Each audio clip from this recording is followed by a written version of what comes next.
Buenas tardes, estoy nuevamente acá manejando en la carretera rumbo a San José Pinula, carretera de El Salvador. Ya casi llego, pero siempre, como todos los días, hay un tráfico muy saturado y aprovecho para platicar un poco sobre lo que me parece a mí el tema más importante de la historia, y es acerca del Evangelio, acerca del Señor Jesucristo y acerca de la salvación que hay en Cristo por la fe, pero también del problema que enfrentan y que enfrentarán todos aquellos que se burlen o que rechacen o que no crean en el Evangelio, ¿verdad? En la noticia de que Cristo murió por todos nosotros. Todos sabemos que hay muchas personas que no creen en la religión, ¿verdad? Que son arreligiosos, ¿verdad? Que se les llama nihilistas. No creen en la religión y en cierta forma tienen razón, porque hay que reconocer que las religiones sí son obra de los hombres. Todas las religiones del mundo, incluyendo todas las religiones cristianas, porque sabemos que hay diferentes religiones cristianas, no solo la iglesia católica, sino después surge la iglesia protestante, ¿verdad? Y en el siglo XX, bueno, el siglo XIX, porque sabemos que fue a finales de 1800, surge la iglesia mormona, ¿verdad? Desde el principio sabemos que los mismos contemporáneos de Joseph Smith lo habían rechazado y lo habían declarado como un falso profeta. Sin embargo, muchos sí creyeron en él, y él parece ser que fundó la primera iglesia de los santos de los últimos días. Y recuerden ustedes que él se basa en un libro que escribió, que entre comillas fue una revelación que él tuvo de un ángel, que en este caso fue el ángel Moroni, ¿verdad? Que sabemos que la Biblia, ni la Biblia católica ni la Biblia evangélica, entre comillas, ¿verdad? Porque les han dado ese adjetivo a las dos ediciones.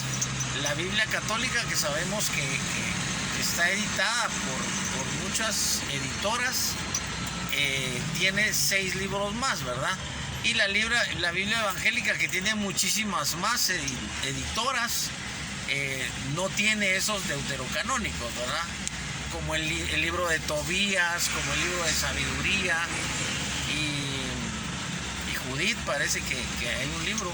Pero el punto es que ellos tienen su propio libro, que todos sabemos que es el libro de Mormón, y que habla de la historia que relata supuestamente esas planchas que José Smith dijo que le habían sido reveladas por ese ángel Moroni que lo visitó, ¿verdad? Le reveló, entre comillas, dónde estaban las planchas. Dice que él fue a desenterrar las planchas de bronce y que le dieron una especie de Urim y Turim, que era una especie de sombrero o de mitra que uno se colocaba en la cabeza, y solo con eso él logró traducir el lenguaje en el que estaban las supuestas tablas de bronce, porque las tablas desaparecieron. O sea, actualmente no existen esas tablas. Por eso es que la mayoría de biblistas piensan que el libro de Mormón sencillamente es una novela que escribió José Smith, y todos los nombres que aparecen ahí son inventados. Ahora, en el caso, por ejemplo, de la religión musulmana, nosotros sabemos que los musulmanes, que más o menos proviene del siglo VI después de Cristo, se le atribuye al profeta Mohammed, ¿verdad? A Mahoma, que él tuvo una inspiración nada menos que del ángel Gabriel o del arcángel San Gabriel, ¿verdad? Entonces diríamos que esto está como más apegado a la escritura. El problema es que recuerden ustedes que dice Pablo que si aún un ángel de Dios les predica otro evangelio, que sea maldito. Ahora, en relación a otro evangelio que obviamente uno piensa que es diferente de los evangelios que hablan de la vida, de la obra de Jesucristo, ¿verdad? Pero resulta que actualmente, por ejemplo, un amigo mío que es casi un teólogo porque ha estudiado mucho la Biblia, me explica que a raíz de que en muchas iglesias se han introducido ciertas doctrinas que son aparentemente bíblicas, pero que lo que más son es doctrinas que se apoyan en la Biblia.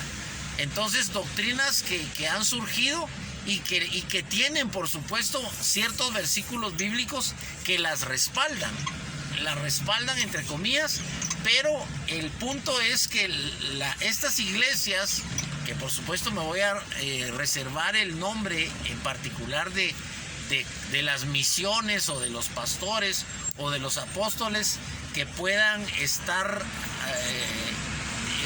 tener, mejor dicho, esta teología o esta doctrina dentro de sus iglesias, son personajes que han adoptado ciertas modas, entre comillas, de otros países. Por ejemplo, creo que ustedes ya sabían que al principio del ministerio del pastor internacional Cash Luna, que por un lado es un pastor muy aclamado en Guatemala, muy querido, muy respetado y reconocido por muchos como un gran pastor que Dios le dio un ministerio muy grande porque le logró construir primero Casa de Dios en el camino que va de Don Justo, que precisamente estoy cerca de ahí. El camino que va de Don Justo a San José Pinula, ustedes saben que está la antigua Casa de Dios, ¿verdad? Que de hecho ya era un templo bastante grande, no sé si como para 5,000 o para 7,000 personas. Esta cantidad de personas para algunos pastores que solo han tenido 100 o 200 o 300 ovejas, como las llaman ellos, ¿verdad? Porque ustedes saben que entre los pastores utilizan cierto lenguaje que a veces a los oídos de la gente que no es evangélica podría parecer ofensivo. Pero como los pastores obviamente son pastores de ovejas, y como ellos son pastores, entre comillas, pero no de ovejas reales, ¿verdad? De animalitos que tienen lana, sino de personas como ustedes y yo, entonces ellos les llaman a las personas, ¿verdad? A los miembros de su iglesia, ustedes ya saben que les llaman ovejas, ¿verdad? Entonces nosotros somos ovejas. Y de hecho sabemos que el que nos dice ovejas es Cristo mismo, cuando dice, mis ovejas oyen mi voz y me siguen. O sea que en cierta forma nosotros tenemos que ser humildes y reconocer que al menos respecto de Cristo somos sencillamente ovejas. Ahora, en relación a los pastores, también tenemos que, algunos tal vez lo verán como que tienen que soportar, ¿verdad? Entre comillas, que les digan ovejas, ¿verdad? Y quizá alguien se burlaría porque ustedes saben cómo son las personas que no tienen fe, o las personas que son muy orgullosas, o las personas que incluso son ateas, ¿verdad? Entonces nos dirían que somos como tontitos porque nos dejamos que nos digan ovejas y actuamos como ovejas, y hasta dejamos que nos quiten la lana, ¿verdad? Que ya sabemos que es el dinero. Entonces, aunque simbólicamente no sea literal la lana que le quitan a las ovejas, a nosotros nos quitan la lana, por supuesto a los que dan o a los que damos, ¿verdad? Porque hay que reconocer que en la iglesia hay gente que no da, pero la esencia del mensaje de Cristo, desafortunadamente, por eso es que estoy hablando esta tarde, desafortunadamente la esencia del mensaje de salvación y la esencia del mensaje bíblico, desafortunadamente en este siglo XXI está rodeado de ciertas doctrinas que aparentemente son bíblicas, pero no necesariamente. Y esto sucede porque, como les decía anteriormente, y estaba tomando el ejemplo de Cash Luna, resulta que el pastor Cash Luna lo que hizo originalmente fue introducir en Guatemala la misma forma de doctrina, por así decirlo, de evangelistas internacionales o de teleevangelistas, porque así se les llama también, como Benny Hinn. Entonces, Cash Luna lo que hizo fue introducir en Guatemala un tipo de iglesia americana.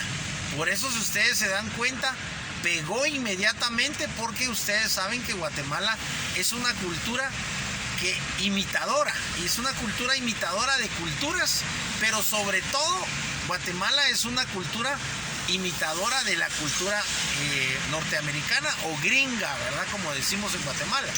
Entonces, ya en décadas anteriores, digamos en la época de nuestros padres o de nuestros abuelos, ustedes se darán cuenta y recordarán, los que ya son grandes, que la cultura que nosotros más imitábamos era la cultura mexicana. Entonces, por eso es que nuestros padres o nuestros abuelos gustaban más del cine mexicano, de la música mexicana, de la música ranchera, incluso aún de la ropa de los mexicanos. Ahora no, ahora estamos en otra época en la que todo apunta hacia los Estados Unidos. O sea, nosotros parecemos una colonia completamente americana. Y al principio, recuerden ustedes que solo se sabía que el almacén Sears tenía una sede aquí en Guatemala. Ahora ya sabemos que empresas como Walmart son completamente gringas, ¿verdad? Son completamente compradas por americanos. Y ha de haber cientos de empresas que son norteamericanas, y ha de haber miles de hectáreas de terreno que nosotros no sabemos, pero que son propiedad de los gringos. Por ejemplo, todos los terrenos de las iglesias mormonas tienen que ser de los gringos, porque la iglesia mormona es made in USA. O sea, es 100% una iglesia creada por los gringos en los Estados Unidos, y es una cultura que definitivamente nosotros tenemos como una cultura, una cultura que nos influencia.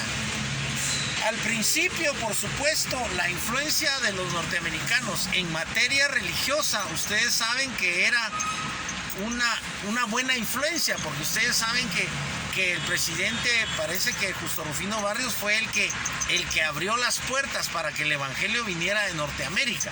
El evangelio de la iglesia la iglesia presbiteriana. Y ustedes saben que se fundó la primera iglesia presbiteriana a un costado del Palacio Nacional, ¿verdad?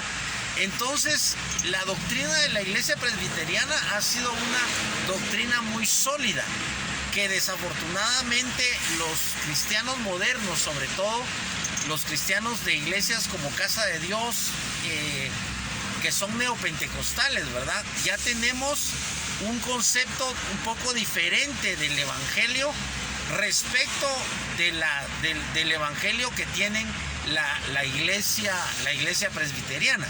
Entonces les estaba tratando de explicar que un amigo mío, que me reservo el nombre, que ha estudiado mucho teología, me dice que increíblemente en la misma iglesia evangélica se ha cambiado el evangelio. O sea, increíblemente, cuando el apóstol Pablo dice otro evangelio, si alguno predica otro evangelio, sea maldito, o sea anatema. Y nosotros pensamos en algo así como evangelios como el de los mormones, que es completamente diferente.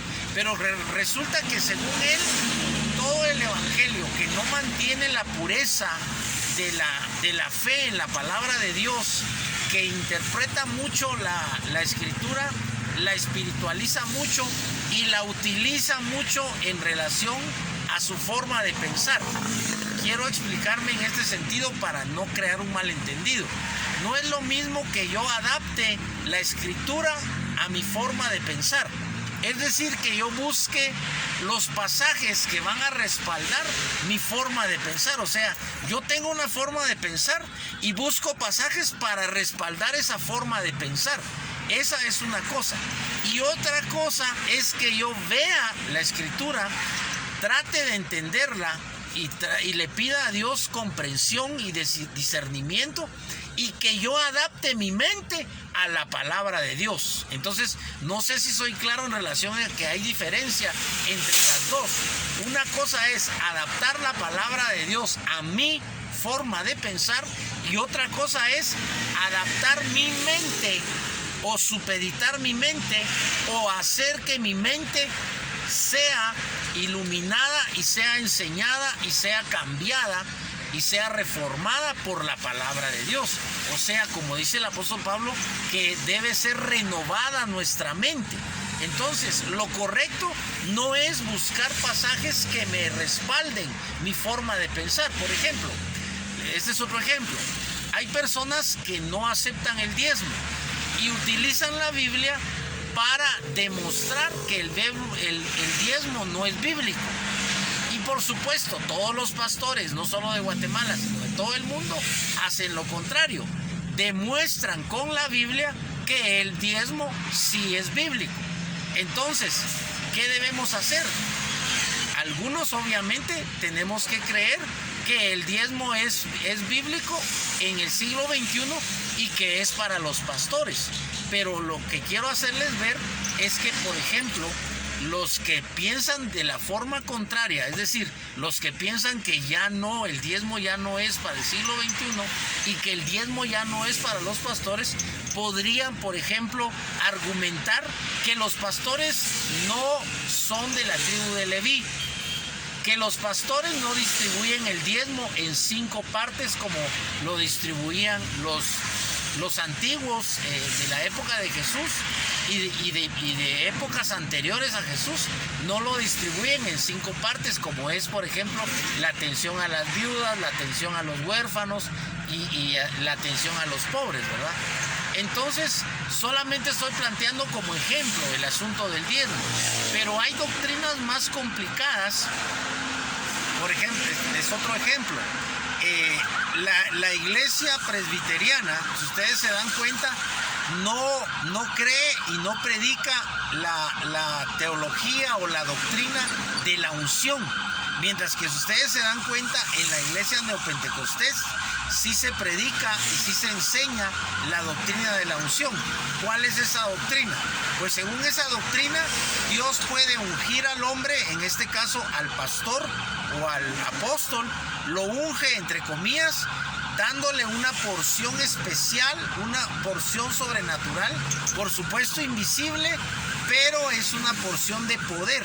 Ese poder es el que, por ejemplo, opera a través de Cash Luna para que se operen los milagros que se han operado, digamos, en las noches de gloria, o los milagros que se han operado en las predicaciones de Benny Hinn y de evangelistas así, de teleevangelistas. Yo creo que ustedes saben de un evangelista, no recuerdo su nombre, pero es un teleevangelista argentino, que él predica el evangelio, ¿verdad?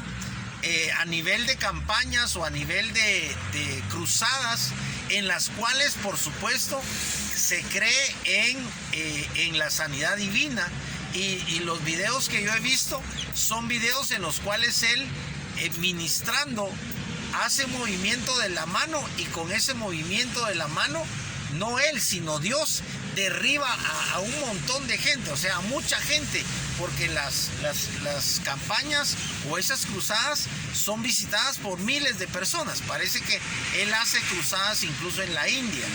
Entonces, no podemos definitivamente criticar en manera alguna este tipo de manifestaciones, porque nos puede pasar lo que dijeron los del Sanedrín. Recuerden que dijeron respecto de Cristo, no me acuerdo si respecto de los apóstoles, que no podían ellos atacar algo si era de Dios. Entonces, esto lo digo porque algunos se atreven a criticar así abiertamente. Entre ellos, les estoy contando, ¿verdad? Mi amigo, como no les digo el nombre, pues no hay problema. Mi amigo se atreve a criticar a esos pastores y a esos evangelistas que operan ese tipo de milagros como Cash Luna, ¿verdad? En las cruzadas o en las que hacen, en las cruzadas evangelísticas. Pero nosotros solo podemos ir a la fuente. Nosotros debemos ir a la fuente que es la palabra de Dios. Por eso esta meditación de esta tarde solamente tiene como objetivo hacer en ustedes conciencia de que debemos estar fundamentados en Jesucristo, que recuerden que es el fundamento y que no hay ningún otro fundamento, y que debemos estar fundamentados en Cristo, que es la piedra angular, dice, que sobre la cual se levanta el edificio de la iglesia, ¿verdad? Y que debemos estar, como dice también el apóstol, puestos los ojos en Jesús, el autor y consumador de la fe. Así que en esta tarde yo les dejo esta pequeña meditación, un poco larga, pero les dejo esta meditación para que ustedes revisen su fe, revisen su cristianismo, entre comillas, y vuelvan una y otra vez a los fundamentos que están en la palabra de Dios. Hermanos, vean la palabra de Dios, analicen la palabra de Dios y hagan a un lado las críticas o los análisis malinfundados, pero también hagan a un lado a veces las predicaciones fantasiosas o las predicaciones que buscan otros objetivos, como que buscan el dinero o como que buscan la fama o que buscan las bendiciones económicas, ¿verdad? Porque sí es importante todas las bendiciones económicas, pero recuerden que en la palabra de Dios, el Padre nuestro, el Señor solo pide: danos hoy el pan nuestro de cada día. O sea, Cristo no pide danos hoy la riqueza de cada día, danos hoy la bendición económica de cada día, danos hoy los miles de quetzales de cada día o los miles de dólares diarios. Cristo no se enfoca en el dinero. Entonces el evangelio no se trata de dinero, el evangelio se trata de que tú tengas la salvación en Jesucristo. Si tú tienes los ojos puestos en Jesús, el autor y consumador de la fe, si tú reentregas tu corazón a Jesucristo con fe, tú le recibes, tú le dices: Señor, yo te necesito, Señor, yo reconozco que soy un pecador, te abro la puerta de mi corazón, te entrego mi corazón, te entrego mi alma, te entrego mi espíritu, te entrego mi ser completo, Señor. Si tú haces eso e invitas a Jesús a tu vida, estoy seguro que Jesús va a entrar en ti, va a habitar en ti, va a hacer morada en ti, va a convertirte nada menos que en templo del Espíritu de Dios. Esto, hermanos, es lo valioso del evangelio. Esto es lo divino, lo maravilloso que tú debes lograr. Es Cristo en ti, la esperanza de gloria. Que Dios te bendiga.